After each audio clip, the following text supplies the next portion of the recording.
melalui pengalaman, melalui cobaan, melalui rintangan, di tahap demi maju telah menyelesaikan masalah-masalah bangsa dan masalah-masalah negara. Dengan demikian, saudara-saudara,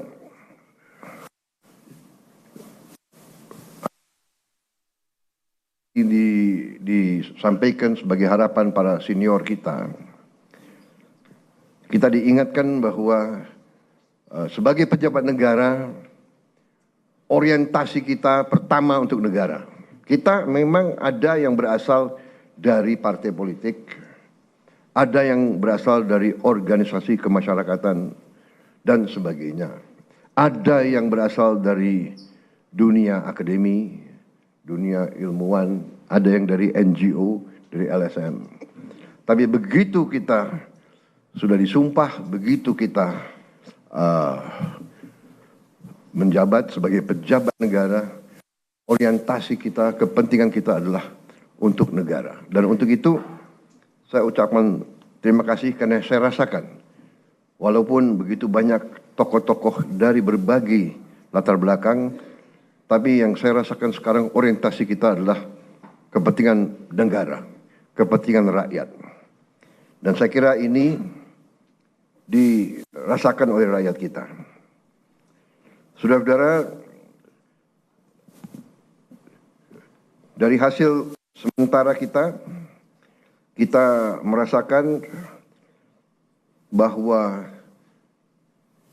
pemerintah kita efektif. Di tahun dan akhir tahun 24, liburan hari Natal, tahun baru, berjalan dengan lancar, dengan aman. Untuk itu, saya ucapkan terima kasih kepada seluruh pejabat terkait dan jajarannya yang telah bekerja keras, Menko Polkam, Menko Infrastruktur, Menko Pangan, semua Menko, Kapolri, Panglima TNI, yang bekerja keras menjamin keamanan, keselamatan, Menteri Perhubungan, Menteri BUMN, dan semua menteri-menteri lain yang saya monitor turun ke bawah, turun ke lapangan, monitor perkembangan. Kita juga membuktikan bahwa pemerintah kita efektif. Pemerintah kita bisa menjalankan administrasi negara dengan handal. Saudara-saudara, bagaimanapun di bulan-bulan yang kritis tersebut biasanya ditandai oleh banyak kecelakaan lalu lintas, ditandai oleh ketersediaan bahan pangan, bahan-bahan pokok yang penuh dengan fluktuasi harga dan sebagainya. Kali ini kita berhasil untuk menjalankan suatu keadaan yang stabil, penuh ketenangan, penuh kesejukan. Di tengah banyak dunia dilanda konflik, ketegangan, krisis, bahkan perang, kita mampu menjaga kesejukan, ketenangan, perdamaian di negara kita. Saudara-saudara sekalian, saya juga terima kasih dalam 3 bulan kita telah memberi bukti kepada rakyat kebijakan-kebijakan kita adalah kebijakan-kebijakan yang berpihak kepada rakyat, berpihak kepada kepentingan negara. Yang pertama tentunya saya menyampaikan apresiasi kepada Menteri Keuangan dengan semua timnya yang telah menyusun APBN dengan baik, dengan cermat, kerja keras, karena saya terus-menerus monitor, saya terus-menerus menuntut penghematan, efisiensi. Saya menuntut keberanian memotong hal-hal yang tidak esensial. Saya tegaskan bahwa kriteria anggaran yang akan kita laksanakan, kriteria pertama adalah harus bisa menciptakan lapangan kerja. Sudah saya katakan berkali-kali. Kedua, harus meningkatkan produktivitas. Produktivitas ini harus bisa diukur dengan kuantifikasi. Berapa devisa yang dihasilkan? Berapa devisa yang dihemat?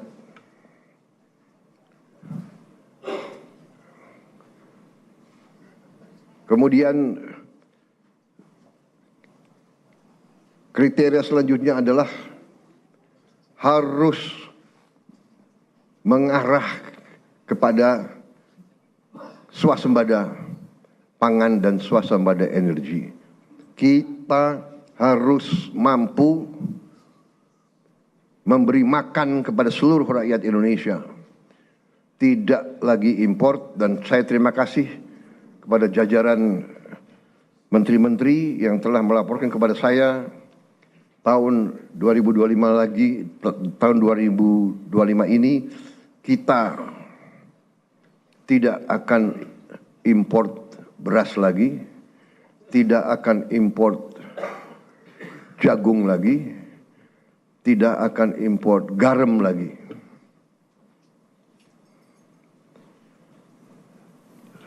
Artinya, target yang saya berikan kepada kabinet bahwa Indonesia kita harus swasembada pangan dalam waktu 4 tahun. Alhamdulillah target bisa kita capai akhir 2025, paling lambat awal 2026. Jadi mungkin 3 tahun lebih cepat dari sasaran yang kita tetapkan. Artinya bahwa dengan niat baik, dengan kerja keras, ya, dengan orientasi kepada negara dan bangsa, kebijakan yang masuk akal akan membuahkan hasil yang cepat. Ini harus kita yakini.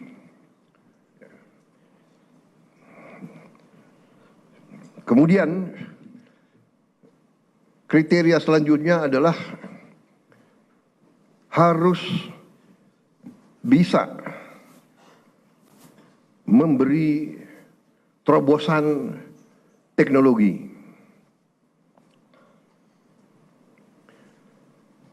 Dari prioritas kita itu, satu tadi bahwa harus menciptakan lapangan kerja. Tingkatkan produktivitas, swasembada pangan, swasembada energi. Dengan swasembada pangan dan swasembada energi kita aman. Kita tidak boleh bergantung kepada sumber di luar negeri. Sudah berkali-kali saya tekankan itu. Dalam krisis dunia tidak ada negara yang akan mengizinkan pangan keluar dari negaranya. Ini sudah hukum sejarah. Dan kriteria selanjutnya harus bisa menghasilkan terobosan teknologi. Berarti pengeluaran investasi untuk sumber daya manusia, untuk pendidikan, untuk sains dan teknologi, ini termasuk sesuatu yang vital dan sesuatu yang harus kita jalankan. Jadi saudara-saudara, saya tegaskan kembali bahwa hal-hal di luar itu yang bersifat seremoni, upacara, merayakan ulang tahun ini, ulang tahun itu, hari ini, hari itu, kita tidak akan. Perayaan sejarah, perayaan ulang tahun laksanakan secara sederhana di kantor, di ruangan.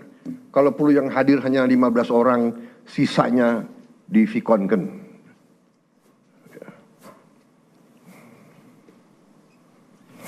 Perjalanan dinas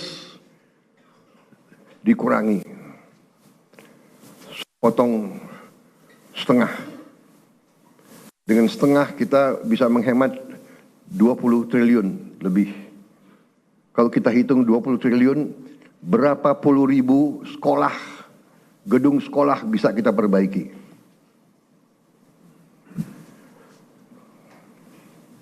Jadi saya katakan benar-benar bahwa saya sangat serius dalam hal ini. Saya minta loyalitas semua menteri, semua kepala badan untuk patuh dalam hal ini. Ya. Dan saya terima kasih kepada tim keuangan yang telah menjalankan penyisiran, kajian terhadap anggaran sampai serinci-rincinya. Kalau tidak salah, mungkin sampai satuan ke-9 kalau tidak salah. Mungkin pertama kali dalam sejarah, ya, Presiden Republik Indonesia mengecek sampai satuan ke-9. Jadi saudara-saudara pun mungkin tidak tahu anggaran-anggaran tersebut, ya. Karena kita sudah lama jadi orang Indonesia. Tapi ini saya kira sesuatu yang membanggakan. Dengan demikian kita bisa bekerja dengan sangat cepat. Saudara-saudara, program makan bergizi kita berjalan. Alhamdulillah, kita telah luncurkan tanggal 6 Januari yang lalu. Sampai sekarang berhasil melayani 650.000 anak-anak kita di 31 provinsi.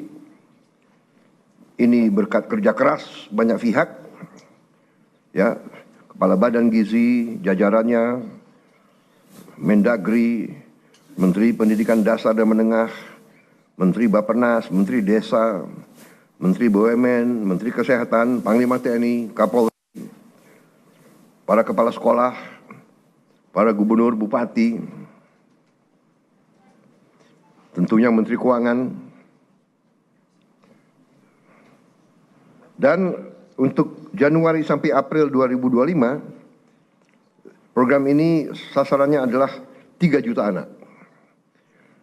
Bulan April sampai Agustus 2025 akan menuju 6 juta anak.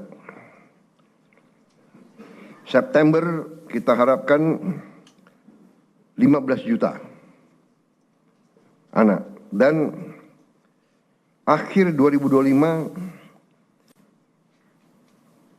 target kita adalah semua anak-anak Indonesia bisa dapat makanan bergizi.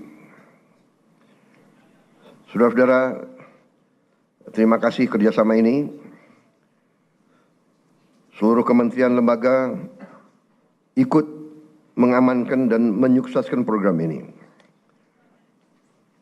Kita akan bersinergi dengan pemerintah daerah, gubernur, bupati, wali kota, dan seluruh perangkat daerah. Saudara-saudara, ini adalah masalah strategis. Kita memperkuat masa depan Indonesia. Anak-anak Indonesia harus kuat, harus cerdas, harus semangat, harus sekolah dengan baik.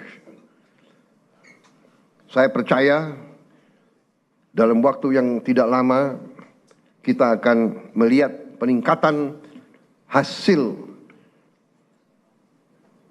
kemampuan akademis anak-anak kita. Saya juga bertekad untuk melakukan langkah-langkah intervensi kepada semua sekolah di Indonesia.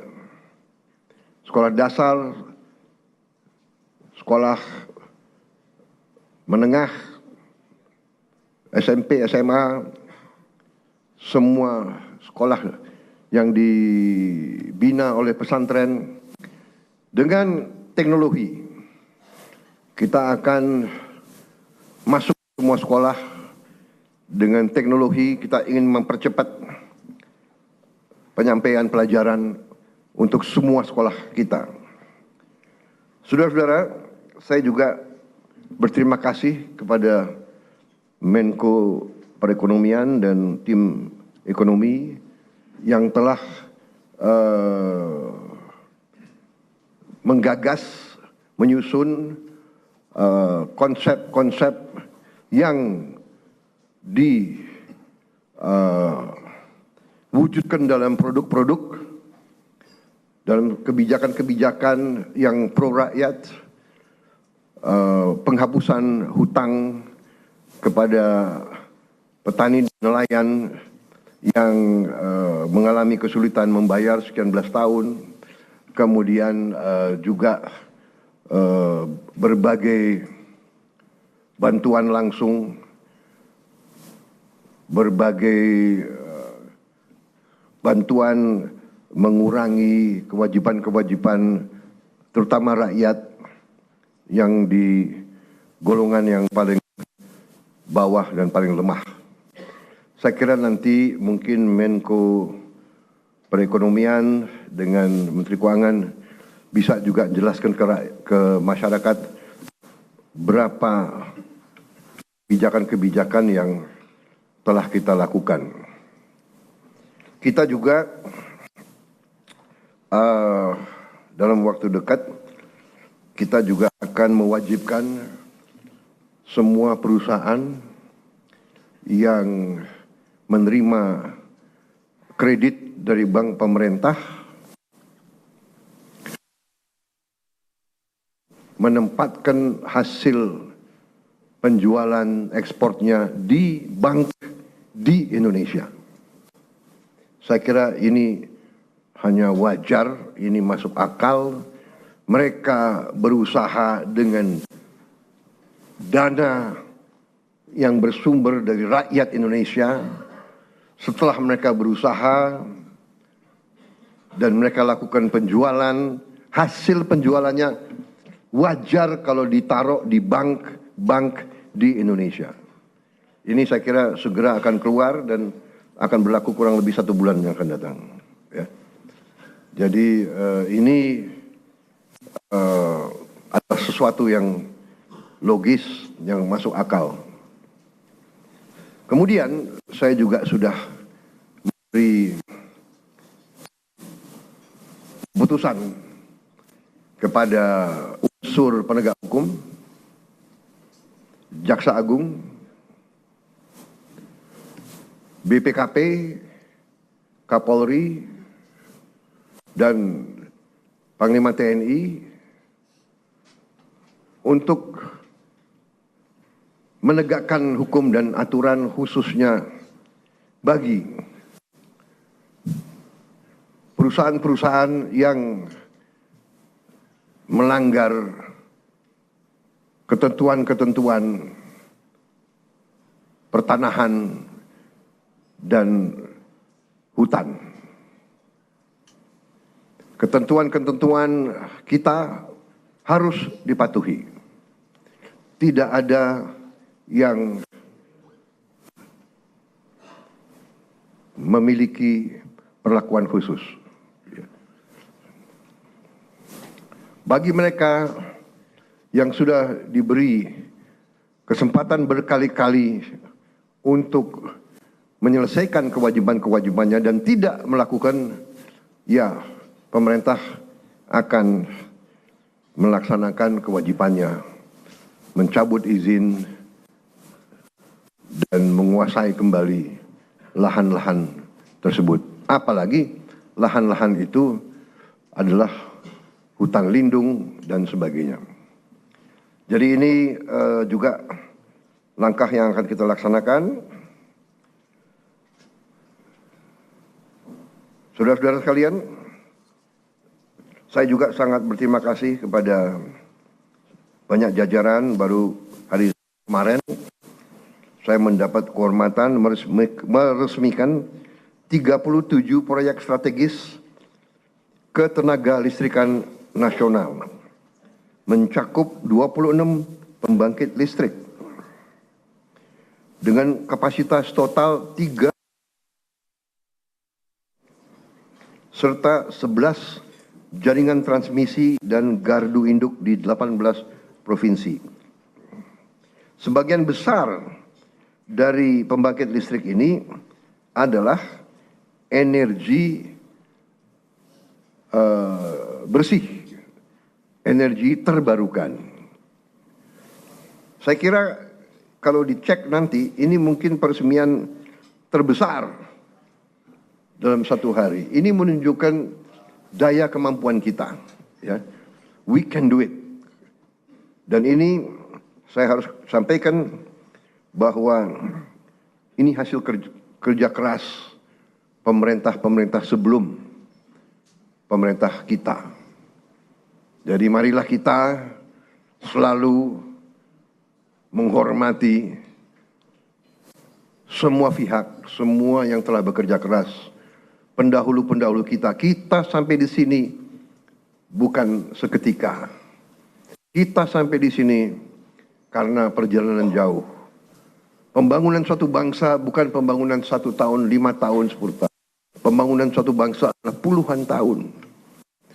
Apa yang dirintis Bung Karno, kita nikmati sekarang. Apa yang diteruskan oleh Pak Harto, kita teruskan, kita nikmati sekarang. Demikian, presiden demi presiden, Pak Habibie, Gus Dur, Ibu Mega, Pak Jokowi, ini terus. Jadi contohnya saya baru 3 bulan menjabat, saya sudah resmikan proyek yang dilaksanakan mulai 2015, bayangkan. Jadi inilah yang saya minta menjadi alur bernegara kita. Kita ini melanjutkan suatu long march, perjalanan jauh. Estafet demi estafet kita terima. Baru nanti kita akan mencapai cita-cita kita. Saya sangat optimis bahwa kita akan sampai ke situ. Saudara-saudara, sementara itu yang saya sampaikan, teman-teman media saya kira cukup banyak bahan ya. Sekarang akan saya sampaikan hal-hal yang belum perlu Anda dengar. Kan begitu kan? Saya kira media ini masih muda-muda ya. Jadi ada hal-hal yang kalau orang tua bicara yang muda-muda, yang muda-muda, anak-anak biasanya tunggu di luar, kan begitu kan? Ya, terima kasih sementara. Ya.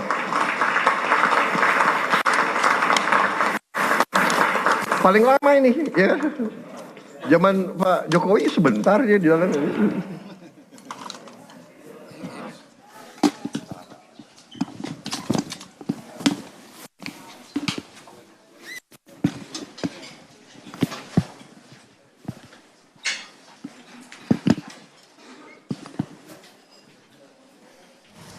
Presiden Prabowo Subianto memimpin sidang Kabinet Paripurna di Istana Kepresidenan Jakarta. Dalam sidang paripurna tadi juga disinggung soal kebijakan pemerintahan. Kemudian juga tadi Presiden Prabowo Subianto sempat mengapresiasi kepada sejumlah menterinya yang sudah bekerja dengan baik di 100 hari atau 3 bulan pertama pemerintahan Kabinet Merah Putih.